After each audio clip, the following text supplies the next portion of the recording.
वल्लभलाल की जय। नारायणं नमस्कृत्य नरं चैव नरोत्तमं देवीं सरस्वतीं व्यासं ततो जयमुदीरयेत्।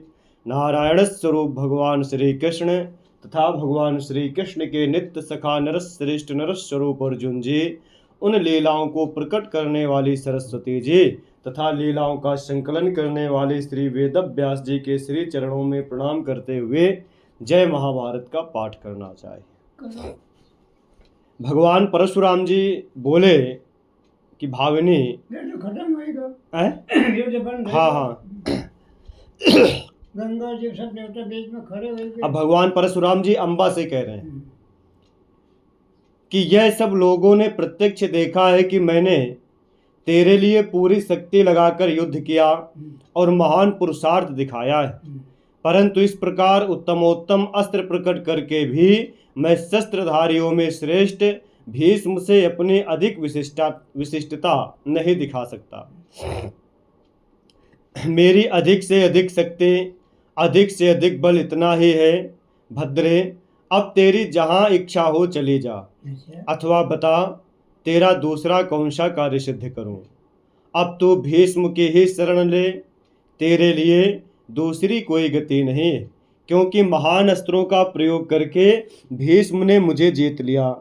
ऐसा कहकर महात्मा परशुराम जी लंबी सांस खींचते हुए मौन हो गए। तब राजकन्या अम्बा ने उन भृगुनंदन भगवान परशुराम जी से कहा कि भगवान, आपका कहना ठीक है। वास्तव में ये उदार बुद्धि भीष्म युद्ध में देवताओं के लिए भी अजेय हैं। आपने अपनी पूरी शक्ति लगाकर पूर्ण उत्साह के साथ मेरा कार्य किया, युद्ध में ऐसा पराक्रम दिखाया है जिसे भीष्म के सिवा दूसरा कोई रोक नहीं सकता।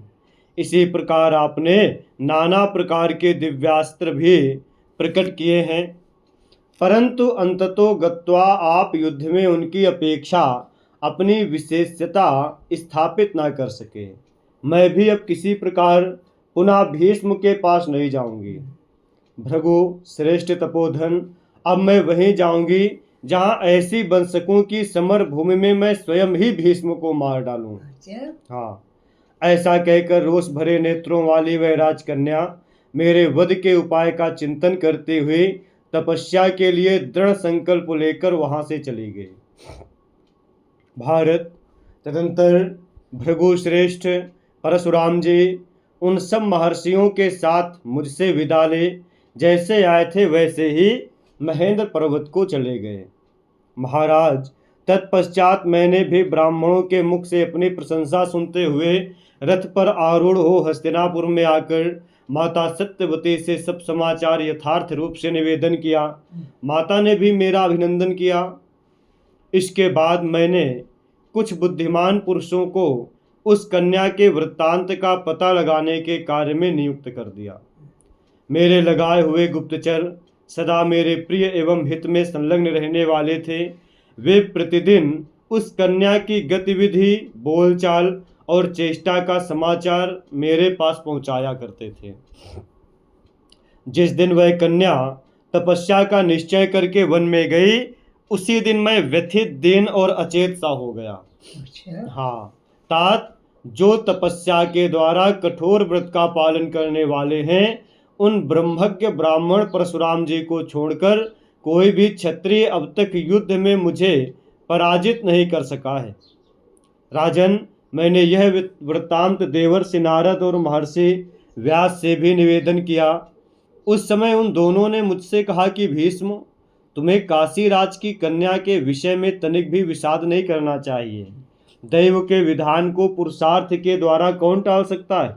महाराज, फिर उस कन्या ने आश्रम मंडल में पहुंचकर यमुना के तट का आश्रय ले ऐसी कठोर तपस्या की जो मानवीय शक्ति से परे थी। निराहारा कृसारुक्षा जटिला मलपंकिनी षण्माशान्वायुभक्षा च स्थाणुभूता तपोधना।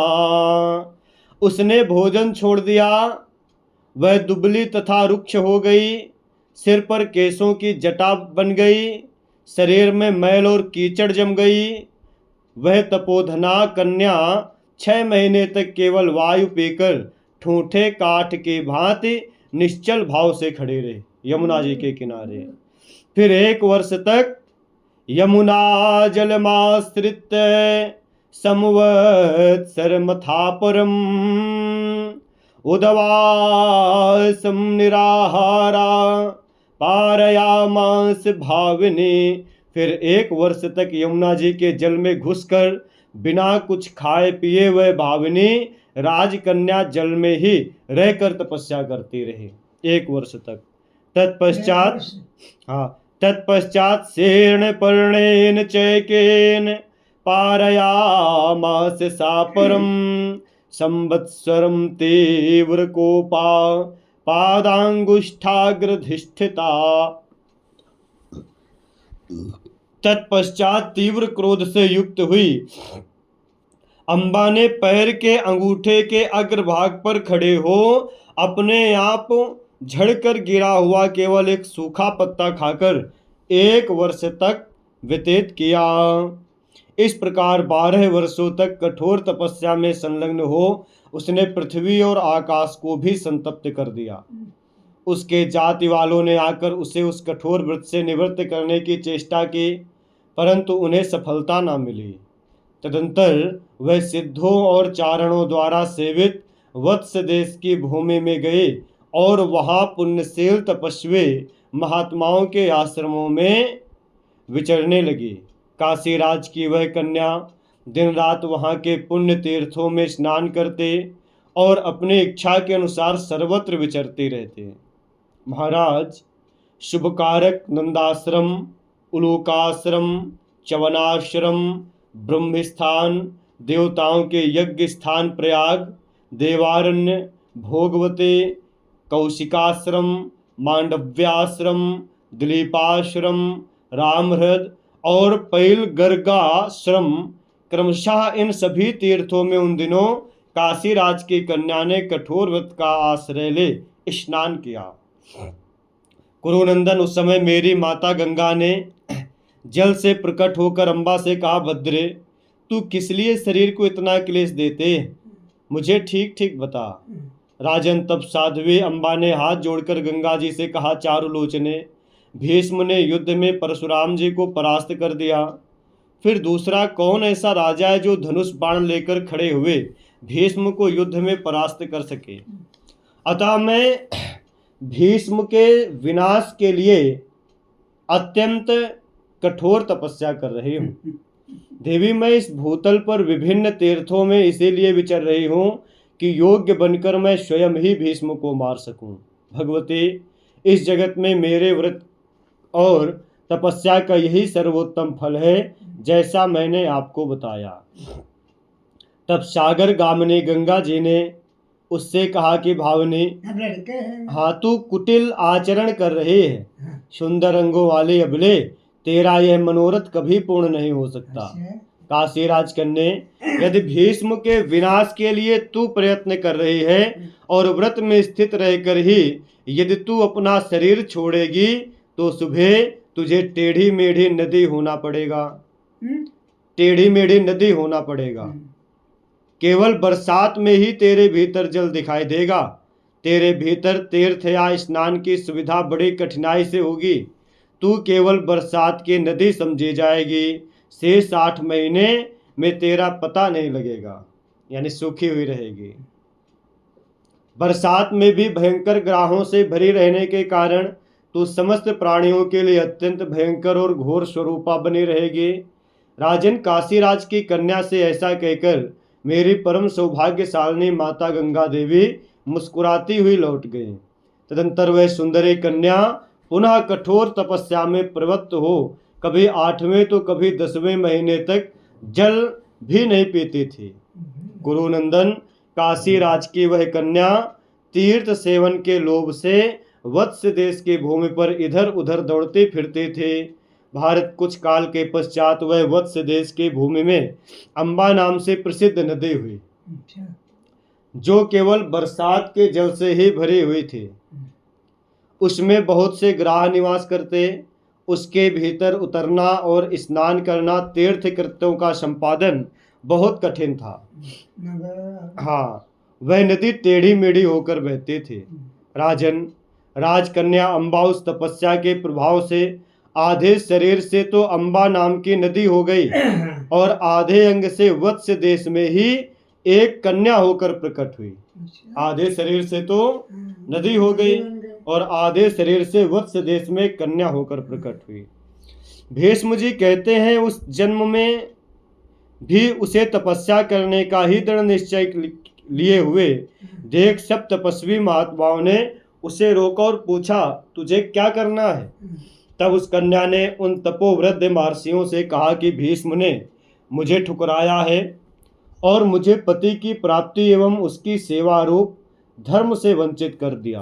तपोधन, मेरे यह तप की दीक्षा पुण्य लोकों की प्राप्ति के लिए नहीं, भीष्म के वध के लिए है।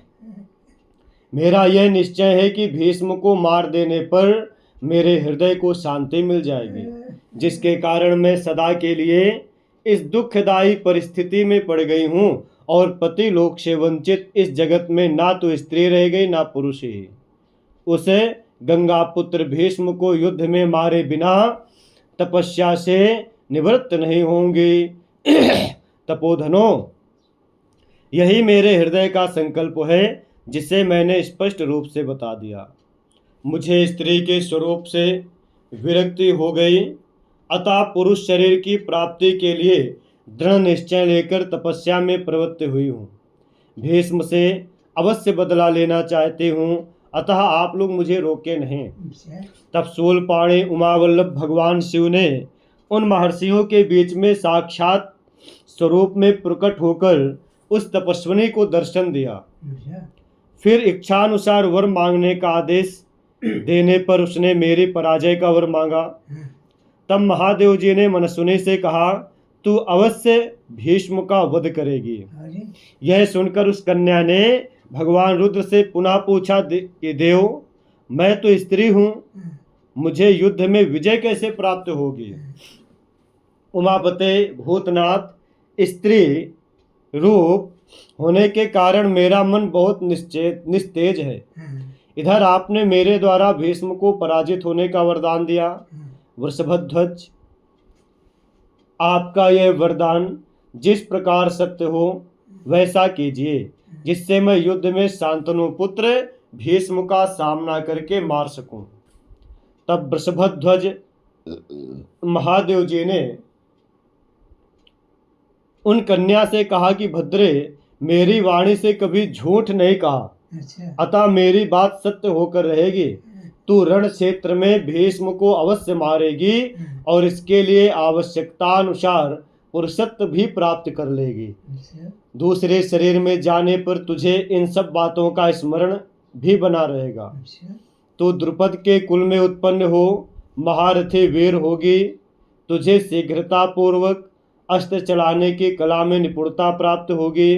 साथ ही तू विचित्र प्रकार से युद्ध करने वाली सम्मानित योद्धा होगी। कल्याणी, मैंने जो कुछ कहा है वह सब पूरा होगा।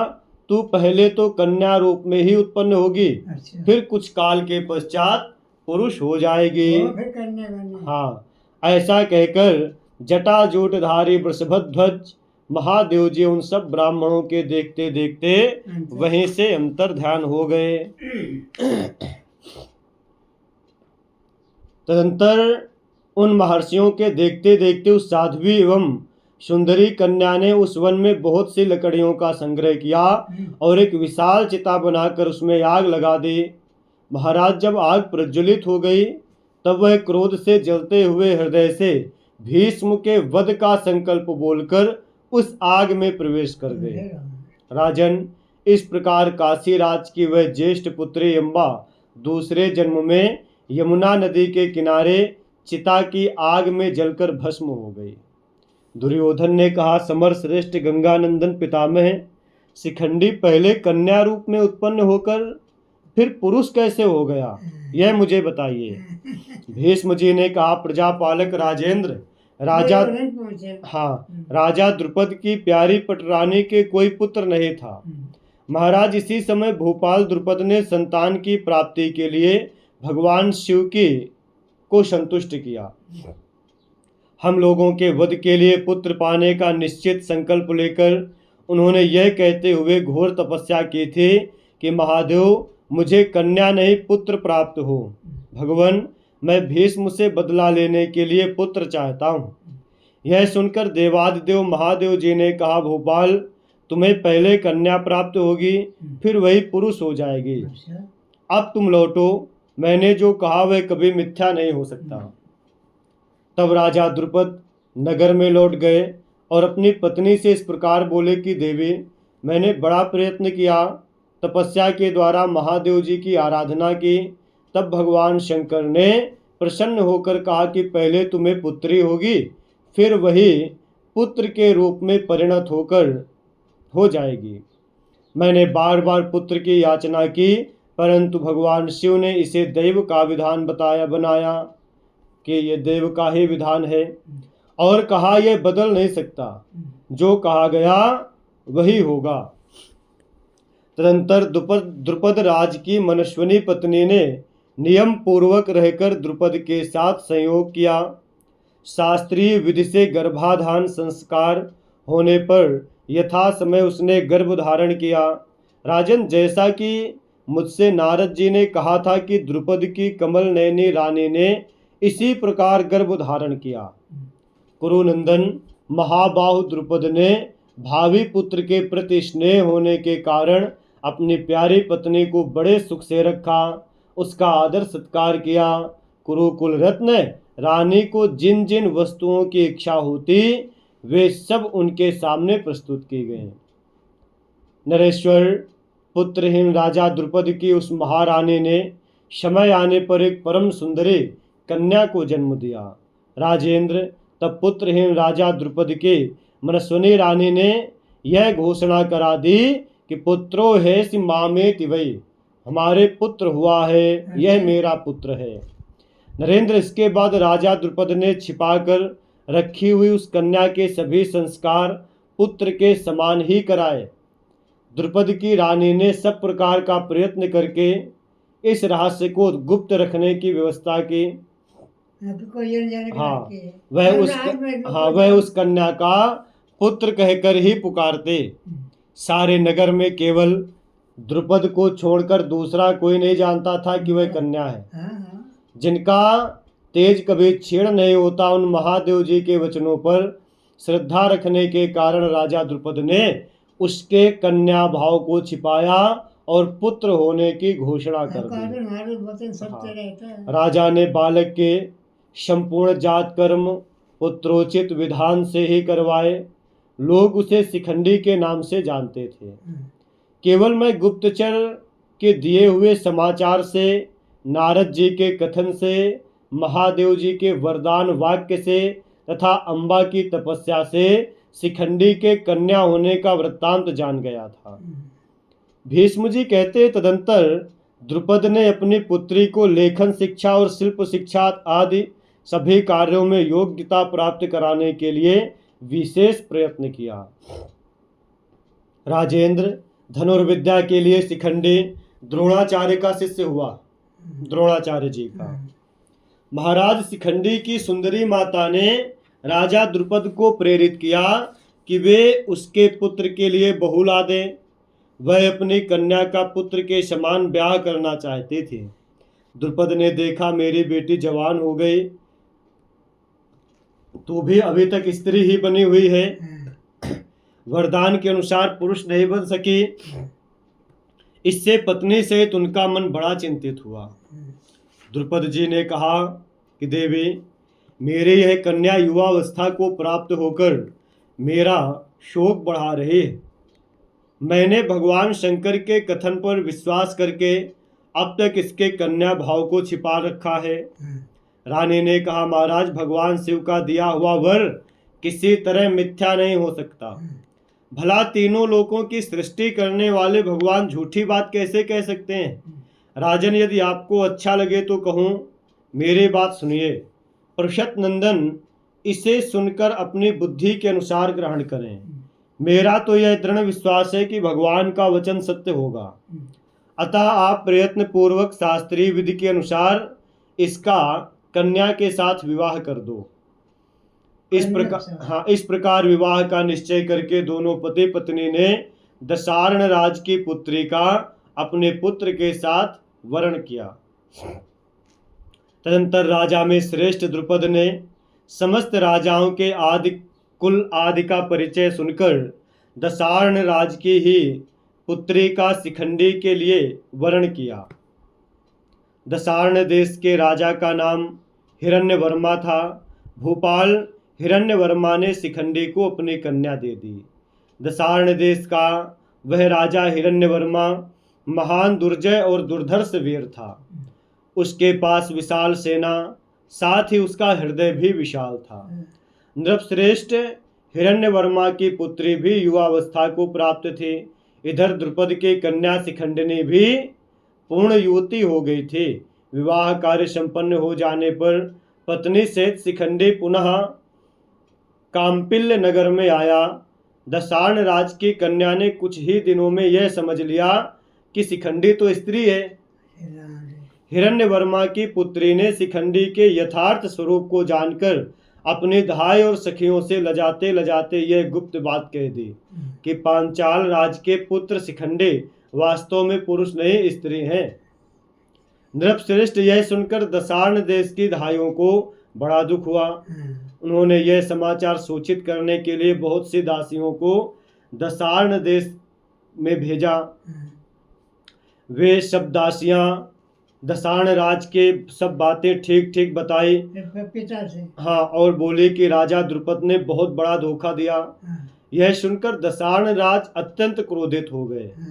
महाराज, शिखंडी भी उस राज परिवार में पुरुष की ही भांति आनंद पूर्वक घूमता फिरता था। उसे अपना स्त्रीत्व अच्छा नहीं लगता था। नृपश्रेष्ठ राजेंद्र, तदंतर कुछ दिनों में उसके स्त्री होने का समाचार सुनकर हिरण्यवर्मा क्रोध से पीड़ित हो गया।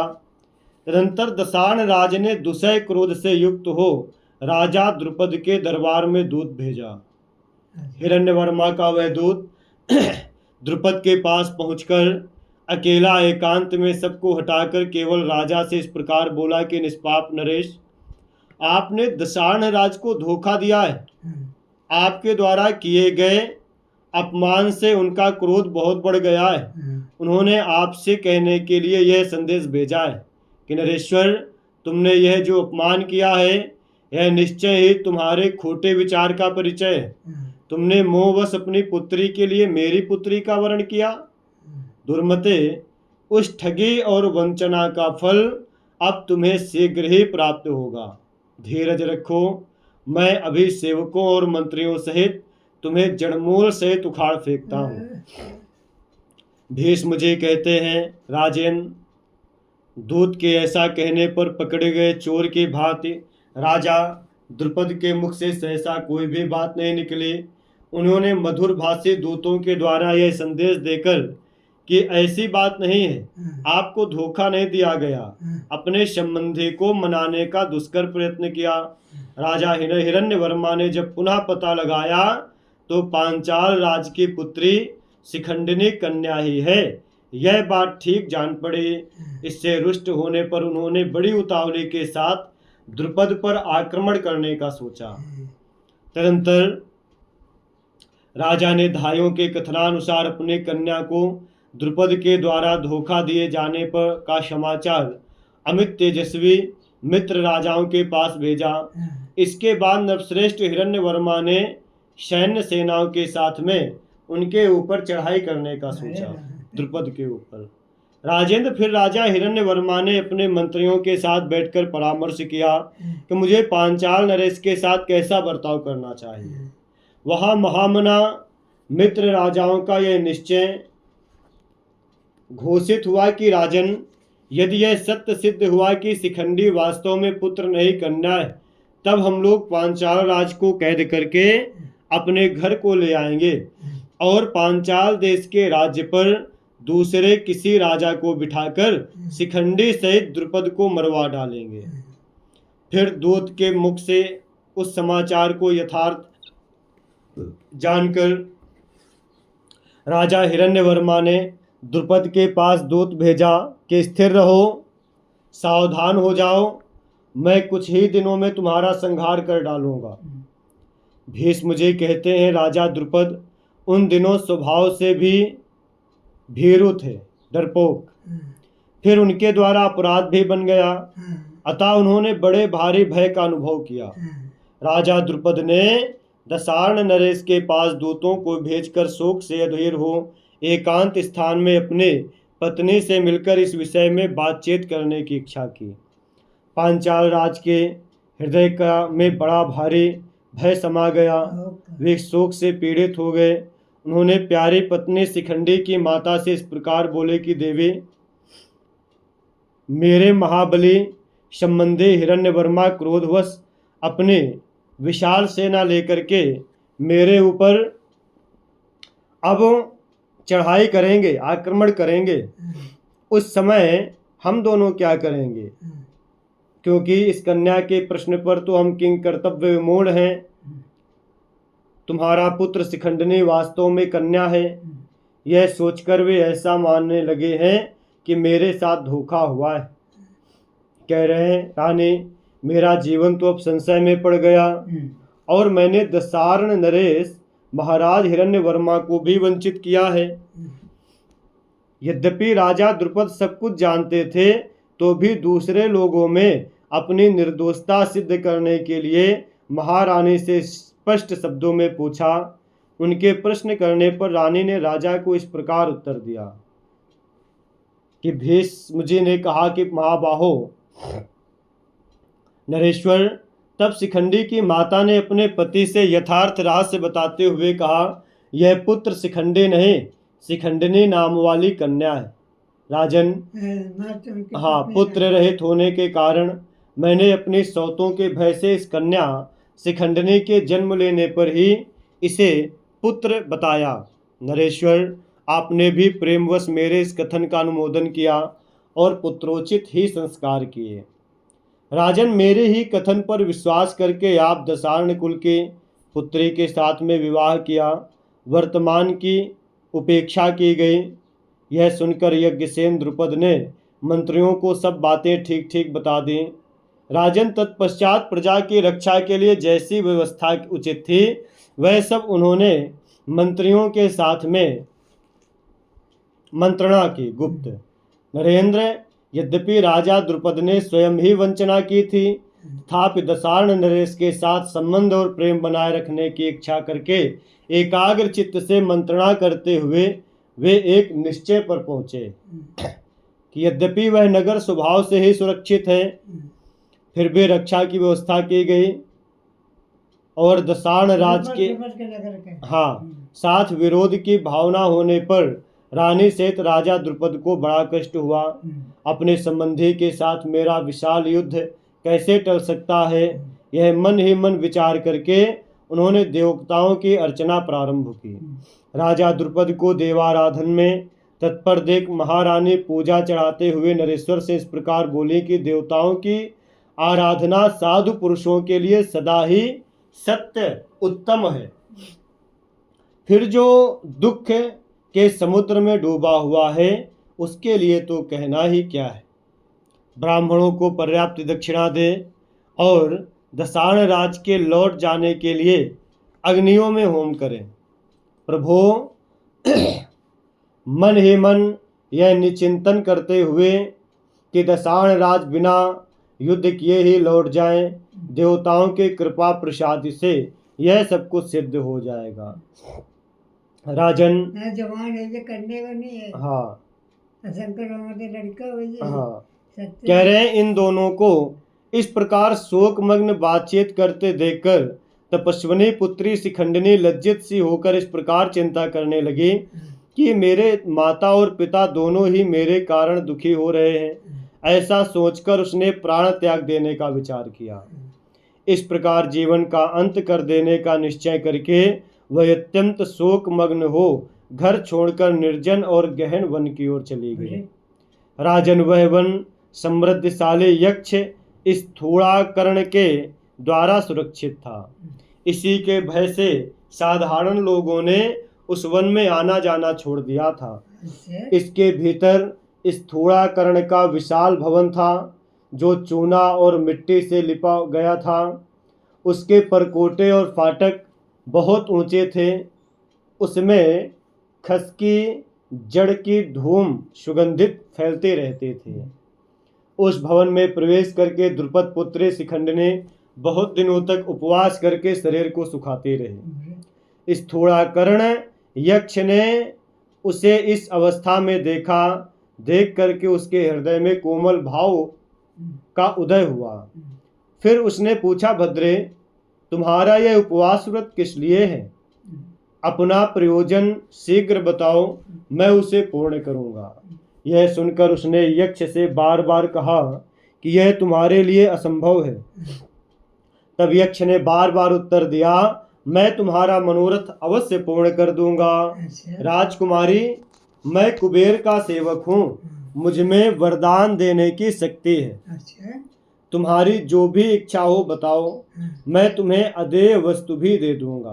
भरत नंदन, तब शिखंडिनी ने उस यक्ष प्रवर स्थूलाकर्ण से अपना सारा वृत्तांत विस्तार पूर्वक बताया। शिखंडिनी बोले, यक्ष, मेरे पुत्रहीन पिता अब शीघ्र ही नष्ट हो जाएंगे, क्योंकि दशार्ण राज कुपित होकर उन पर आक्रमण करेंगे। वे स्वर्णमय कवच से युक्त नरेश महाबली और महान उत्साही हैं। यक्ष, तुम मेरे माता पिता की ओर मेरी भी रक्षा करो। गुह्यक महायक्ष, तुमने मेरे दुख निवारण के लिए प्रतिज्ञा की है। मैं चाहती हूँ कि तुम्हारी कृपा से मैं श्रेष्ठ पुरुष हो जाऊं। अच्छा। जब तक राजा हिरण्यवर्मा हमारे नगर पर आक्रमण नहीं कर रहे हैं, तभी तक मुझ पर कृपा करो। भीष्म जी कहते हैं, नरश्रेष्ठ, कौरव शिखंडिनी की यह बात सुनकर दैव पीड़ित यक्ष ने मन ही मन इसको सोच विचार कर कहा, भद्रे, तुम जैसा कहती हो वैसा ही हो जाएगा, परंतु वह मेरे दुख का कारण होगा। अच्छा। तथापि मैं तुम्हारी इच्छा पूर्ण करूंगा। इस विषय में जो मेरी शर्त है उसे सुनो। मैं तुम्हें अपना पुरुषत्व दूंगा और तुम्हारा स्त्रीत्व स्वयं धारण कर लूंगा, अच्छा। किंतु कुछ ही काल के लिए अपना यह पुरुषत्व तुम्हें दूंगा। उस निश्चित समय के भीतर ही तुम्हें मेरा पुरुषत्व लौटाने के लिए यहाँ आ जाना चाहिए। अच्छा। इसके लिए मुझे सच्चा वचन दो। मैं सिद्ध संकल्प, सामर्थ्यशाली, इच्छानुसार सर्वत्र विचरने वाले तथा आकाश में भी चलने की शक्ति रखने वाला हूँ। तुम मेरी कृपा से केवल अपने नगर और बंधु बांधवों की रक्षा करो। राजकुमारी, इस प्रकार मैं तुम्हारा स्त्रीत्व धारण करूँगा। कार्य पूर्ण हो जाने पर तुम मेरा पुरुषत्व लौटा देने की मुझसे सच्ची प्रतिज्ञा करो। अच्छा। तब मैं तुम्हारा प्रिय कार्य करूँगा। शिखंडिनी ने कहा, भगवान, तुम्हारा यह पुरुषत्व मैं समय पर लौटा दूंगी। निशाचर, तुम कुछ ही समय के लिए मेरा स्त्रीत्व धारण करो। दशार्ण देश के स्वामी राजा हिरण्यवर्मा के लौट जाने पर मैं फिर कन्या ही हो जाऊंगी और तुम पूर्ववत पुरुष हो जाओगे। भीष्म जी कहते, नरेश्वर, इस प्रकार बात करके उन्होंने परस्पर प्रतिज्ञा कर ली और उन दोनों ने अपने अपने पुरुषत्व और स्त्रीत्व का संक्रमण करा दिया। भारत स्थूलाकर्ण यक्ष ने उस शिखंडिनी के स्त्रीत्व को धारण कर लिया और शिखंडिनी ने यक्ष के प्रकाशमान पुरुषत्व को प्राप्त कर लिया। राजन, इस प्रकार पुरुषत्व पाकर पांचाल राजकुमार शिखंडी बड़े हर्ष के साथ नगर में आया और अपने पिता से मिला। उसने जैसे जो वृत्तांत हुआ था वह सब राजा द्रुपद से कह सुनाया। उसकी बात सुनकर राजा द्रुपद को अपार हर्ष हुआ। पत्नी सहित राजा को भगवान महेश्वर के दिए हुए वर का स्मरण हो आया। तदंतर राजा द्रुपद ने दशार्ण राज के पास दूत भेजा और कहलाया कि मेरा पुत्र पुरुष है, आप मेरी इस बात पर विश्वास करें। इधर दुख और शोक में डूबे हुए दसार्ण राज ने सहसा पांचाल राज पर आक्रमण किया। अच्छा। काम्पिल्य नगर के निकट पहुंचकर दसार्ण राज ने वेद वेत्ताओं में श्रेष्ठ एक ब्राह्मण को सत्कार पूर्वक दूत बनाकर भेजा और कहा कि दूत, मेरे कथनानुसार राजाओं में अधम उस पांचाल नरेश से कहिए कि दुर्मते, तुमने जो अपनी कन्या के लिए मेरी कन्या का वरण किया, यह घमंड का फल तुम्हें आज देखना पड़ेगा, इसमें संशय नहीं। नृपश्रेष्ठ दसार्ण राज का यह संदेश पाकर और उन्हीं की प्रेरणा से दूत बनकर वे ब्राह्मण देव काम्पिल्य नगर में आए। नगर में आकर वे पुरोहित हैं? तुम्हारी कन्या का वध किया, फिर निकला ना कि हमारी कन्या का वध किया, वर के रूप में अपनी कन्या का वरण किया। हाँ, वरण किया, वरण। नगर में आकर वे पुरोहित ब्राह्मण महाराज द्रुपद से मिले। पांचाल ने सत्कार पूर्वक उन्हें अर्घ्यपाद्य अर्पण किया। राजेंद्र उनके साथ राजकुमार शिखंडी भी थे। राजेंद्र पुरोहित की वह पूजा ग्रहण नहीं की। उस पुरोहित ने और इस प्रकार कहा कि राजन, वेरवर राजा हिरण्यवर्मा ने जो संदेश दिया है उसे सुनिए कि पापाचारी दुर्बुद्धि नरेश तुम्हारी पुत्री के द्वारा मैं ठगा गया। वह पाप तुमने ही किया, अतः उसका फल भोगो। नरेश्वर, युद्ध के मैदान में आकर मुझे युद्ध का अवसर दो। मैं मंत्री पुत्र बांधवों से तुम्हारे कुल को उखाड़ फेंकूंगा। इस प्रकार पुरोहित ने मंत्रियों के बीच में बैठे हुए राजा द्रुपद से दसार्ण राज का कहा हुआ उपालंब युक्त संदेश सुनाया। भरत श्रेष्ठ तब राजा द्रुपद प्रेम से विनीत हो गए और इस प्रकार बोले कि ब्रह्मन, आपने मेरे संबंधी के कथनानुसार जो बात मुझे सुनाई, इसका उत्तर मेरा दूत स्वयं आकर जाकर राजा को देगा। तदंतर द्रुपद ने भी महामना हिरण्यवर्मा के पास वेदों के पारंगत विद्वान ब्राह्मण को दूत बनाकर भेजा। राजन, उन्होंने दसार्ण नरेश के पास आकर द्रुपद ने जो कुछ कहा था वह सब दोहरा दिया। राजन, आप आकर स्पष्ट रूप से परीक्षा कर लें। मेरा यह कुमार पुत्र है, कन्या नहीं। आपसे किसी ने झूठे ही उसके कन्या होने की बात कही, विश्वास करने योग्य नहीं। राजा द्रुपद का उत्तर सुनकर हिरण्यवर्मा ने कुछ विचार किया और अत्यंत मनोहर रूप वाले कुछ श्रेष्ठ युवतियों को यह जानने के लिए भेजा कि शिखंडी स्त्री है या पुरुष। युवतियों को भेजा। कौरवराज उन भेजी हुई युवतियों ने वास्तविकता का पता जानकर राजा हिरण्यवर्मा को बड़े प्रसन्नता के साथ सब कुछ बता दिया। उन्होंने दसार्ण राज पर यह विश्वास दिला दिया कि शिखंडी महान प्रभावशाली पुरुष है।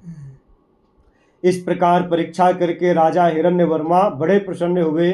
फिर उन्होंने संबंधी से मिलकर बड़े हर्ष और उल्लास के साथ में अपने निवास को गए। राजा ने अत्यंत प्रसन्न होकर अपने दामाद शिखंडी को भी बहुत धन, हाथी, घोड़े, गाय, बैल और दासियां दी।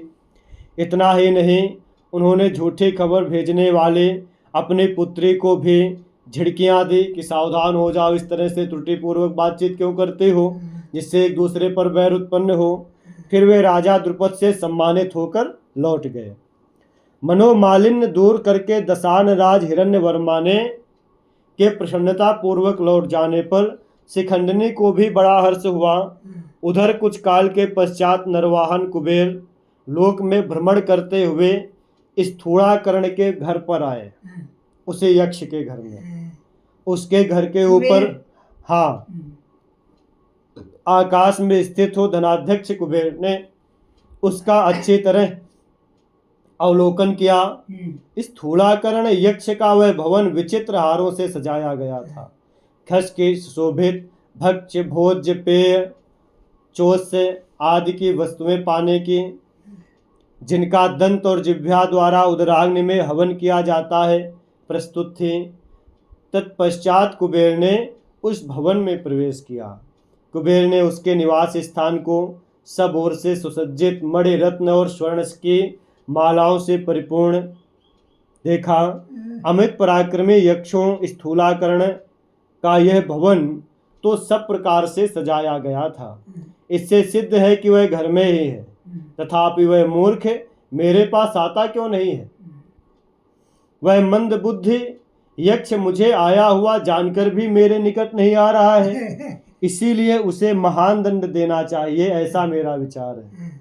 यक्षों ने कहा, राजन, राजा द्रुपद के यहाँ एक कन्या शिखंडिनी के नाम की कन्या उत्पन्न हुई है। उसी को किसी विशेष कारणवश इन्होंने अपना पुरुषत्व दे दिया और उसका स्त्रीत्व स्वयं ग्रहण कर लिया। तब से वे स्त्री रूप होकर घर में ही रहते हैं। स्त्री रूप में होने के कारण ही वह लज्जावश आपके पास नहीं आ रहे हैं। महाराज, इसी प्रकार ये से स्थूलाकरण आज आपके सामने नहीं उपस्थित हो रहे, यह सुनकर आप जैसा उचित समझे करें। आज आपका विमान यहीं रहना चाहिए। तब यक्षराज ने कहा, स्थूलाकरण को यहाँ बुला ले आओ, मैं उसे दंड दूंगा। यह बात उन्होंने बार बार दोहराई। राजन, इस प्रकार बुलाने पर वह यक्ष कुबेर की सेवा में गया। महाराज, हाँ, वह स्त्री स्वरूप धारण करने के कारण लज्जा में डूबा हुआ उनके सामने खड़ा हो गया। कुरुनंदन, उसे इस रूप में देखकर कुबेर जी को अत्यंत क्रोध आया और वह उसे श्राप देते हुए कहा, गुह्यकों, इस पापी स्थूलाकरण का यह स्त्रीत्व अब ऐसा ही बना रहे। तदंतर महात्मा यक्षराज ने उस यक्ष से कहा, पाप बुद्धि और पापाचारी यक्ष, तूने यक्षों का तिरस्कार करके यहाँ शिखंडी को अपना पुरुषत्व दे दिया और उसका स्त्रीत्व ग्रहण कर लिया। दुर्बुद्धे, तूने जो यह अव्यवहारिक कार्य कर डाला, इसके कारण आज से तू स्त्री ही बना रहे और शिखंडी पुरुष रूप में ही रह जाए। तब यक्षों ने अनुनय विनय करके स्थूलाकरण के लिए कुबेर को प्रसन्न किया और बारंबार आग्रह पूर्वक कहा कि भगवान, इस श्राप का अंत कर दीजिए। तब महात्मा यक्षराज ने स्थूलाकरण का अनुगमन करने वाले उन समस्त यक्षों से उस श्राप का अंत कर देने की इच्छा से इस प्रकार कहा कि यक्षों, शिखंडी के मारे जाने पर यह स्थूलाकरण यक्ष अपना पूर्व रूप फिर प्राप्त कर लेगा। शिखंडी के मारे जाने, हाँ, शिखंडी को मारे, हाँ, महाभारत में, हाँ। अतः अब इसे निर्भय हो जाना चाहिए। ऐसा कहकर महामना भगवान यक्षराज कुबेर उन यक्षों द्वारा अत्यंत पूजित हो निमेष मात्र में ही अभीष्ट स्थान पर पहुंच जाने वाले अपने सेवकों के साथ वहां से चले गए। उस समय कुबेर का श्राप पाकर स्थूलाकरण वहीं रहने लगा। शिखंडी पूर्व निश्चित समय पर उस निशाचर स्थूलाकरण के पास तुरंत आ गया। उसके निकट जाकर शिखंडी ने कहा कि भगवान, मैं आपकी सेवा में उपस्थित हूँ। तब स्थूलाकरण ने बारंबार कहा कि मैं तुम पर बहुत प्रसन्न हूँ, बहुत प्रसन्न हूँ। हाँ, राजकुमार शिखंडी को सरलता पूर्वक आया हुआ देख उससे यक्ष ने अपना सारा वृत्तांत ठीक ठीक कह सुनाया। यक्ष ने कहा, राजकुमार, तुम्हारे लिए ही यक्षराज ने मुझे श्राप दे दिया है, अतः अब जाओ, इच्छानुसार सारे जगत में सुख पूर्वक विचरो। मैं इसे अपना पुरातन प्रारब्ध ही मानता हूँ, जो कि तुम्हारा यहाँ से जाना और उसी समय यक्षराज कुबेर का यहाँ आकर दर्शन देना, अब इसे टाला नहीं जा सकता। भीष्म जी कहते हैं, भरत नंदन, स्थूलाकरण यक्ष के ऐसा कहने पर शिखंडी बड़े हर्ष के साथ में नगर को लौट गया। पूर्ण मनोरथ होकर लौटे हुए अपने पुत्र शिखंडी के साथ पांचाल राज द्रुपद ने गंध, माल्य आदि नाना प्रकार बहुमूल्य उपचारों द्वारा देवताओं ब्राह्मणों का पूजन किया। महाराज, द्रुपद ने अपने पुत्र शिखंडी को, जो पहले कन्या रूप में उत्पन्न हुआ था, द्रोणाचार्य जी की सेवा में धनुर्वेद की शिक्षा के लिए सौंप दिया। इसी प्रकार द्रुपद पुत्र शिखंडी और धृष्टद्युम्न ने तुम सब भाइयों के साथ ही ग्रहण, धारण और प्रयोग प्रतीकार इन 4 पादों से युक्त धनुर्वेद का अध्ययन किया। दृष्टि से पैदा पैदा हो गए ना तो देखो। सब साथ में ही है 19-20। कह रहे हैं मैंने द्रुपद के नगर में कुछ गुप्तचर नियुक्त कर दिए थे जो गूंगे अंधे और बहरे बनकर वहां रहते थे। अच्छा वे ही यह सब समाचार मुझे ठीक ठीक बताया करते। भीष्म पितामह। हाँ महाराज कुरुश्रेष्ठ, इस प्रकार यह रथियों में उत्तम द्रुपद कुमार शिखंडी पहले स्त्री रूप में उत्पन्न होकर पीछे पुरुष हुआ है। भरत श्रेष्ठ काशी राज की ज्येष्ठ कन्या जो अम्बा नाम से विख्यात हुई थी वही द्रुपद के कुल में शिखंडी के नाम से उत्पन्न हुई है। जब यह हाथ में धनुष लेकर युद्ध करने की इच्छा से मेरे सामने उपस्थित होगा उस समय मुहूर्त भर भी ना तो इसकी ओर देखूंगा और ना इस पर मैं प्रहार ही करूंगा। अच्छा कौरव नंदन, इस भूमंडल में भी मेरा यह व्रत प्रसिद्ध है कि स्त्रियाम स्त्री पूर्वके चैव स्त्री नाम्नि स्त्री स्वरूपिणी न मुंचेयमहं बाणम इति कौरव नंदनम। कह रहे संसार में भी यह मेरा व्रत प्रसिद्ध है कि जो स्त्री हो, जो पहले स्त्री होकर पुरुष हुआ हो, जिसका नाम स्त्री के समान हो, जिसका नाम भी स्त्री के समान हो तथा जिसका रूप एवं वेशभूषा स्त्रियों के समान हो, इन सब पर मैं बाण नहीं छोड़ सकता। तात इसी कारण से मैं शिखंडी को नहीं मार सकता। शिखंडी को जन्म का वास्तविक वृत्तांत मैं जानता हूँ, अतः समर भूमि में वह आतताई होकर आवे तो भी मैं इसे नहीं मारूंगा। यदि भीष्म स्त्री का वध करे तो साधु पुरुष इसकी निंदा करेंगे, अतः शिखंडी को समर भूमि में खड़ा देख भी मैं इसे नहीं मारूंगा। वैशंपायन जी कहते हैं जन्मेजय, यह सब बात सुनकर कुरुवंशी राजा दुर्योधन ने 2 घड़ी तक कुछ सोच विचार कर भीष्म जी के लिए शिखंडी का वध न करना उचित ही मान लिया। बोलो राधा वल्लभ लाल की जय।